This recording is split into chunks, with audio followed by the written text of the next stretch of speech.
newspapermen meet such interesting people. They know the lowdown, now it can be told.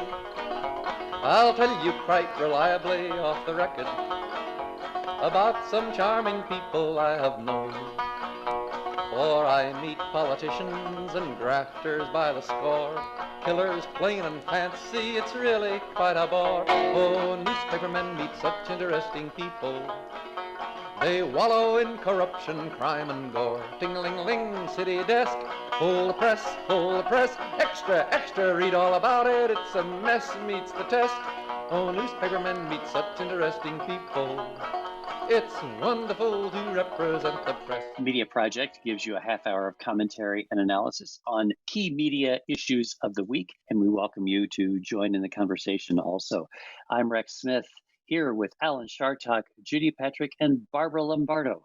Barbara, the longtime former editor of the Saratogian, executive editor of the Saratogian and the Troy Record. Judy, former editor of the Daily Gazette, now vice president of the New York Press Association. Alan, of course, the CEO of Northeast Public Radio, columnist, commentator, and I was, for a number of years, the editor of the Times Union. So that's my qualification. I did some other things too along there. But we're glad to have you with us. And if you hear something that is interesting to you, send us email, media@wamc.org. We begin today with the big news coverage, of course, of the trial of Derek Chauvin out of Minneapolis, which is a remarkable event in itself, and the homicide of George Floyd. Alan, have you been watching that? Give me any thoughts that you might have to begin about how this trial might be, what it might say in terms of the way we cover criminal justice in this country. Rex, I have been watching, and I've been watching it assiduously and without stopping because it's just so horrible what we're seeing. There's been a debate in this country about cameras in the courtroom for a long time, and this proves to me that there ought to be cameras in the courtroom. Not only that, the people who wrote the United States Constitution were quite clear about public trials. And, you know, people can argue and judges can argue and lawyers can argue against doing it, but there is nothing that will let the people of the United States see some of the injustices that go on, including by police. So from what I'm seeing, this is a terrific and very disappointing thing. I mean, you watch it and you're just horrified at how this came about. Nevertheless, it's something that's terrific. And by the way, I'm very interested in the fact that television in this case does it so much better than newspapers. It's always good to hear your observations, Alan. Was that provocative? We all know that visuals carry a lot more weight than the written word. And if it wasn't for visuals of the videotape, this wouldn't even be happening probably. So we have to agree that television is doing a great job, that this should be a great example for right now of why it's okay to film live coverage of trials, and people can see exactly what's happening and how it happens. But, Alan, as far as what newspapers are doing, I have to say that I have not been watching it cover to cover. I am relying on the work of journalists to synthesize the key elements, both in print and for broadcast, and tell me what trusted news sources consider to be the most important elements, the highlights of that day of the trial. But we need somebody to boil it down for us. That helps. You know, for those of us who don't have time to watch the whole thing hour to hour all day long, I think. Judy, I'm interested in your point of view. In the aftermath of the O.J. Simpson trial, there was a lot of talk about people playing to the cameras when there are cameras in the courtroom.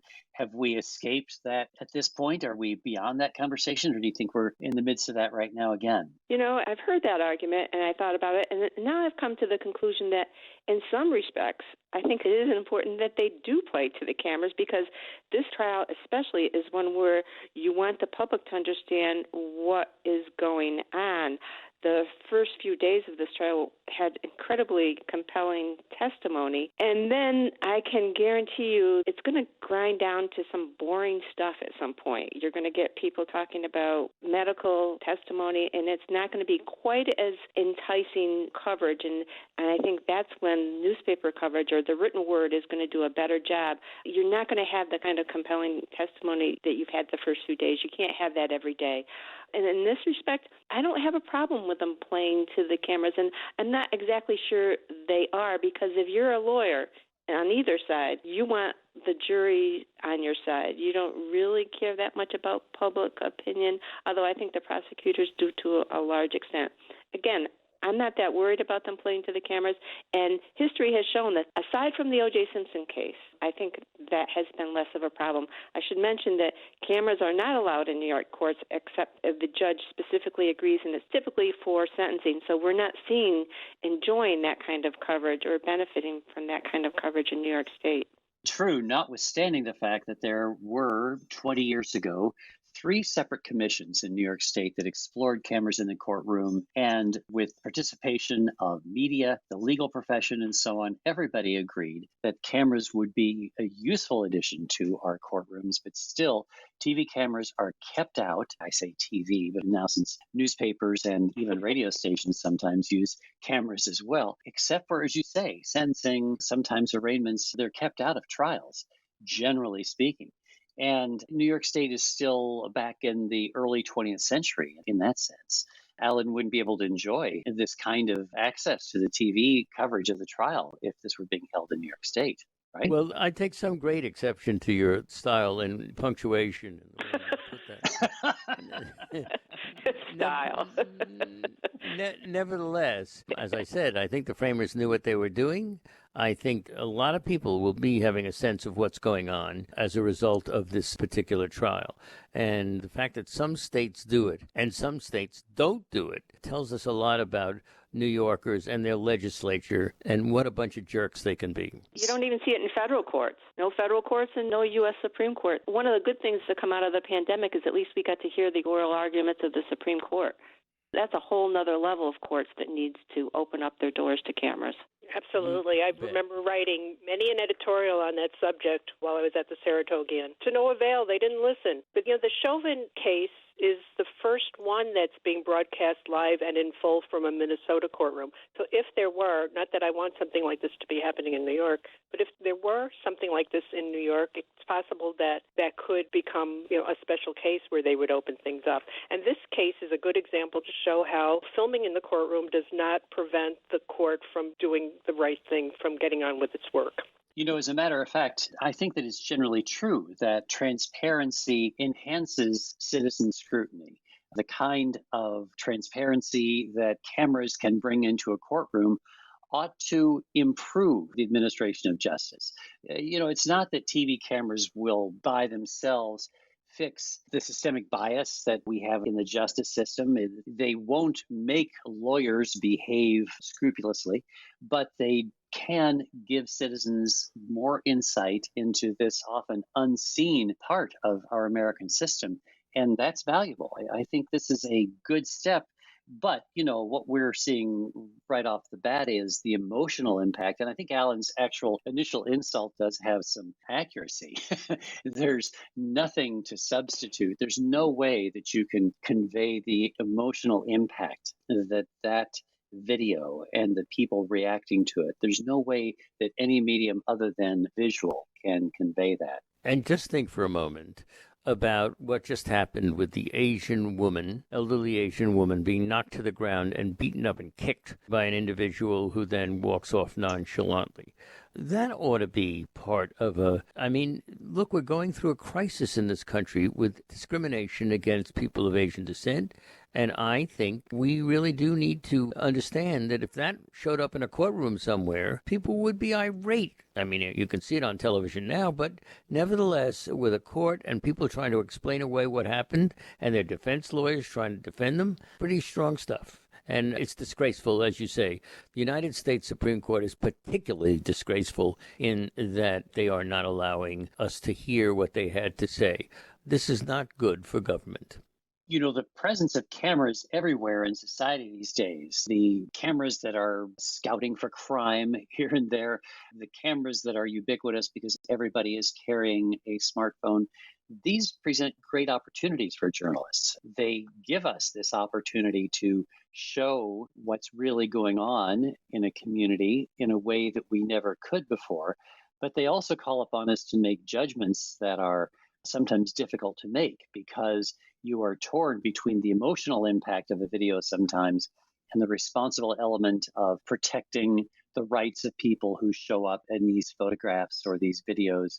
It is just another tool for journalists in a way, but it does present more challenges, right? Right. You had to verify that the video is authentic. I think there are new tools to help journalists do that, but it's not as easy as just taking someone's video at face value because videos can be doctored. I shudder to think the fact that it's not that hate crimes are just starting to happen now. It's just that we have the tools now to record it. And what happens if something horrible happens and it's not videotaped now? I almost think it doesn't have a chance at all at getting prosecuted. We become over-reliant. If there's no video, maybe there's no crime, which is a sad state of affairs. Absolutely. So if you have some thoughts about this, listeners, despite the fact that you can't see the video here on WAMC, you can hear what we're talking about. We welcome your views. Media at WAMC.org. Alan Chartock, Judy Patrick, Barbara Lombardo, and I'm Rex Smith. You know, one of our favorite targets here on the Media Project is Fox News. As in the immortal phraseology of Alan Chartock, them we don't like, right? Am I quoting you accurately? Them I don't like. Absolutely. Nor does Dominion Systems, the giant voting machine software creator, is suing Fox News for $2.7 billion, claiming, here's the key phrase, reckless disregard for the truth under the Supreme Court controlling decisions. It is reckless disregard for the truth that is required to establish liability for libel here. But the question that I think is present is, wasn't there actually a legitimate defense for Fox News in saying, hear me out here, in saying, well, this is a position taken by the President of the United States, Donald Trump, and his counsel, Rudy Giuliani, and so on. And was Fox News not therefore justified in giving it a lot of attention? And that seems to be what their defense is going to be. What do you think of that defense? Well, a lot of attention seems to me to be justified. I mean, they can make that argument. The question is, how did they do it? Did they announce it as fact that these machines were corruptive? Or did they quote the President of the United States and others? It seems to me that that's the crux of this. If they're quoting other people, I think they've got no problem. I think their problem is that they went over the line. That's why them I don't like. Fox was presenting the lies as fact. They weren't saying, exactly, here's the president's opinion. Things were being presented as fact. They were presented by their host as fact, and they were presented by Sidney Powell as fact, even though we were told later we shouldn't believe it. And Fox was warned multiple times, apparently, although I have to admit I haven't read those letters, but no, supposedly they were warned multiple times that, hey, this is bad, you're harming us, we're going to sue you, and they did not stop. So I'm hoping that they get hit with both barrels, and I kind of hope that there's a jury trial rather than a settlement. Now, Barbara, would you feel the same way if it were, somebody on the more liberal side, the more left side, who had done the same thing, presenting something as fact? Or would you rely on the Supreme Court to protect, as they have in New York Times versus Sullivan? I absolutely would hold whatever the political point of view. It wouldn't matter if it was conservative or liberal. It matters whether it's the truth. There's right and wrong. This is a wrong thing to do. It would be wrong if it was a liberal position as well. They were essentially advocates for this cause. Really, until the very end, they made no effort to offer a counter view of reality. And they often didn't even say, in our opinion, this. But even if they did, couching something in, this is my opinion, to present something that's factually incorrect with disregard for the truth, that doesn't protect you from slander and libel. That's absolutely right. Even if you are quoting a public official, even if you are covering something, if you knowingly allow something that is not true to be aired, even if it is someone else's quotation, you are liable for it as well. I think it's significant that when the first libel suit was filed against Fox by Symantec, immediately the Lou Dobbs program was canceled. That may have been an effort at mitigation by Fox and an effort to get a court to say, well, they've already taken a hit for this. But this is significant. The total of the lawsuits now confronting Fox News is $4.3 billion. The whole Fox Corporation had earnings last year of $3 billion. So this is trying to take a cleaver to Fox and see if that will change its behavior, which so far it seems not to have done. I mean, has anybody noticed any change in Fox since this stuff has been filed? No. No, and remember when you're asking for money in a lawsuit, you're sort of picking a number, a bigger number than you think you might actually get. Right. And I think that's why I would like to see a jury trial, to see the whole thing play out. I know there's always a danger of what the courts are going to say, but when there's a settlement, it seems to go away more quietly. They pay their fines, unless it's going to be a big enough settlement where it becomes their undoing. Now, this is going to show up in the Supreme Court of the United States. Would everybody agree on this? Sooner or later, assuming that Fox is found guilty of doing this, we will go to the Trump Supreme Court. I call it the Trump Supreme Court because he put so many people there. But think about this for a second.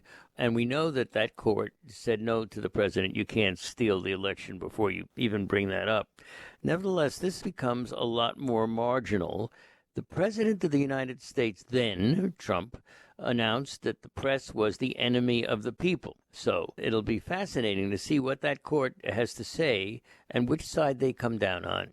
I think you're right, because there is the difficulty of if you're a conservative judge, you might want to stand on the side of the aggrieved plaintiffs most of the time. You might be someone who says, well, there's entirely too much freedom by the press to malign people.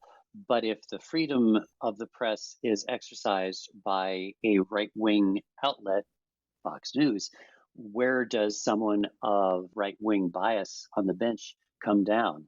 I still tend to have this old-fashioned view that judges will look at the laws as clearly as they can in making these decisions, and I really wouldn't want to speculate on how this might turn out if it does get to the Supreme Court. And I presume you're talking about Clarence Thomas and Alito right now, because you know. Sorry, I get your point. Yeah. This comes on the heels of this, right-wing rant from the U.S. Circuit Court Judge Silberman a week or two ago, where he called for the landmark New York Times versus Sullivan case to be overturned. He said it's bad law. He clearly thinks that journalism is a threat to democracy, and he's not alone. I know he's older, he's on his way out, and then it was a bit of a rant, but as Alan says, Donald Trump was able to appoint a lot of judges, and a lot of these judges think the media has too much power, and they'd like to see New York Times versus Sullivan, which protects everyone, not just the press, when it comes to libel. They'd like to see that diluted. Well, there's no indication that these lawsuits are having any impact on the right-wing media. Fox News is doubling down. They have now given a program co-host position to Kayleigh McEnany, the former White House press secretary, notwithstanding the fact that Fox has now fallen behind CNN, not only in the 25 to 54 age demographic, which they really covet, but in overall viewers, because Fox News has always skewed older. Their average viewer is actually 70. Notwithstanding that, Fox News has now fallen behind, and they're doubling down by getting even more aggressive in their commentary, and the right-wing commentary, because of the fears that they will lose more ground to these right-wing startups, Newsmax and so on. That's right. But you raise a fascinating subject, and that is the president of the United States is now a Democrat, a moderate Democrat. And one wonders that Fox, which seemed to be ahead, was doing well because they were mirroring the in-power then President Trump. I wonder, as a political scientist, whether somebody wants to write a doctoral dissertation on whether or not we reward our favorite news media and we give them more points if they are mirrors of the person in power. Isn't that interesting? Wouldn't it likely be the other way, that the media that would be most popular would be that which is most aggressive in taking on the power? Was MSNBC popular? Did Rachel Maddow's stock rise because it was a place where the opponents of Donald Trump could find some comfort? And is Fox News now going to have its moment in the sun because it's going to be the place where the anti-Biden forces will be able to coalesce? Interesting point, because I was just reading the New York Times, and the excellent reporter who is on this radio station a lot, Jesse McKinley, at least the story that he wrote, I don't know who had it first, was that Andrew Cuomo was paid $4 million for the book that he put out. $4 million. Now, that's outrageous, but it isn't the $4 million that gets me. It's the fact that the press has really found that information out, which is extraordinary, I think. Some terrific reporting coming out of Albany these days. Absolutely true. And pointing out, here's where a well-constructed story makes a difference. That fine story co-reported by Jesse McKinley and his colleagues also noted that the governor's previous book sold fewer than 4,000 copies. How do you get a $4 million advance when your previous book sold fewer than 4,000 copies? And why? I mean, I wrote a much better book called Me and Mario, Conversations in Candor. Which was really you didn't get $4 million for that? Nor did it sell all that many copies. But I tell you right now, it was so much better, and I didn't get any $4 million, and that's got me a little upset. I've got my copy right here on the shelf in my study, Alan, so I just want you to know. I'm a fan. I got dollar help. Every dollar helps. I think that I read that there were multiple Freedom of Information Law requests for some of this information from various outlets, and as soon as it came out, Jesse McKinley and his colleagues were able to do the right thing and turn around a story very quickly. Freedom of Information Law, I believe, was a factor in this, too. There does become a question in all of this. As long as we're talking about Andrew Cuomo, I think that we need to take stock of the multiple layers in which he's now being investigated and the revelations one day after the next in the media. It does seem to me that the governor's political peril would not be as great if it weren't for the fact that the good reporters who are covering this from their Capitol beat are on top of it. If this were left purely to the government investigators, this would not be happening. This is an example of the press driving what's going on in politics rather than the other way around. Isn't that a fair assessment? Yeah, but why did it take so long? That's my question. In other words, once it opened up, the reporters who are doing this work deserve kudos, although I'm not sure for everything that they've done or said. Nevertheless, it took a long time. It's almost as if somebody said, okay, the wraps are off, let's go. And I don't get that. I don't know what you mean by that. It does seem to me that reporters have been on top of the issue of the reporting about the nursing homes, the sort of overzealous self-aggrandizement about dealing with COVID. I think that the reporters covering the Capitol, including my alma mater, the Times-Union, have done a great job of reporting that. And if it didn't get a lot of attention from the politicians who are now convening impeachment panels and so on, if it didn't get a lot of attention from the prosecutors, that's not the fault of the media. They were on top of it. Well, no, see, I don't agree with you. I think it was the fault of the media, but that's okay. I think it took a while. Now they're doing it, but you're right about the nursing home situation. But in terms of, he kissed her on the lips, he hugged her, that kind of stuff, that all came much later. The media have been reporting it as it comes up, as those things arise, and you can't predict who's going to pop up and say something happened to them. I think a lot of it is much ado about a lot, and I worry that some of them is much ado about what really shouldn't be even a concern if you're giving somebody a hug at a public event in public. Some of that worries me, that there's a lot of media jumping on that bandwagon. But overall, I think the media has done a good job since the beginning. Times-Union is a good example. From the nursing home crisis to the misogyny to the bridge, the Tappan Zee Mario Cuomo bridge. So I think media has been following it, Alan. Throughout Cuomo's tenure, there have been, I think the newspapers have tried to approach this, his management style, how it's a hammer approach to doing things. And you've seen these stories pop up, his ethical challenges. You've seen these come up, but they're not enough. They don't translate to the broadcast medium, so they don't get the attention that this latest string of stories is getting. I think people have been trying to chip away at it for a few years, but for many years, Cuomo hasn't been talked about for some of his tactics.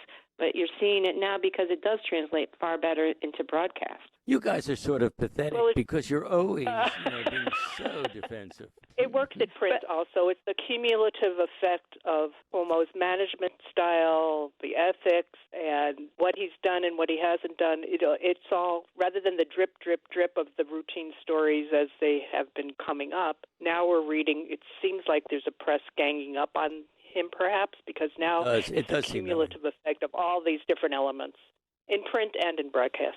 Oh, you said it seems like the press ganging up on him. But I take your point, actually, Barbara, that some of the allegations that have been raised need to be explored thoroughly. And that's why it's good to have a government investigation rather than have this be purely a matter that's handled in the media. And we'll be there to cover all of that, of course. Yeah, I think I sometimes detect in some stories or broadcasts almost a subtle glee in, hey, the big bully is being taken down. And I think journalists just need to be very careful about the words they choose and how they say it and how it's presented.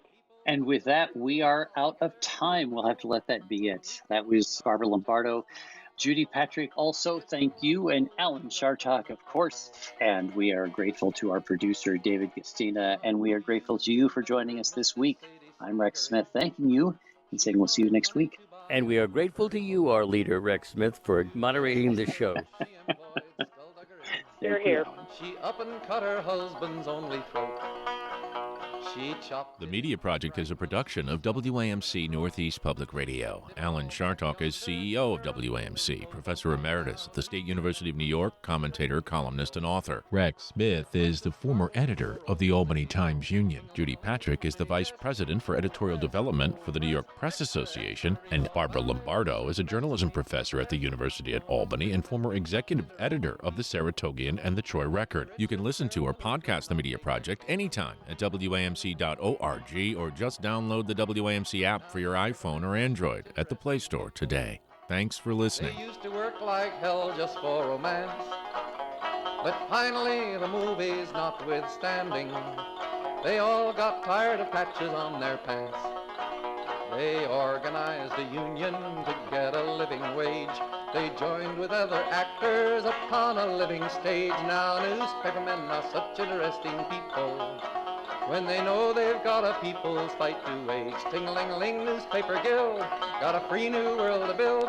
Meet the people, that's a thrill, all together fits the bill. Oh, newspapermen are such interesting people. It's wonderful to represent the guild.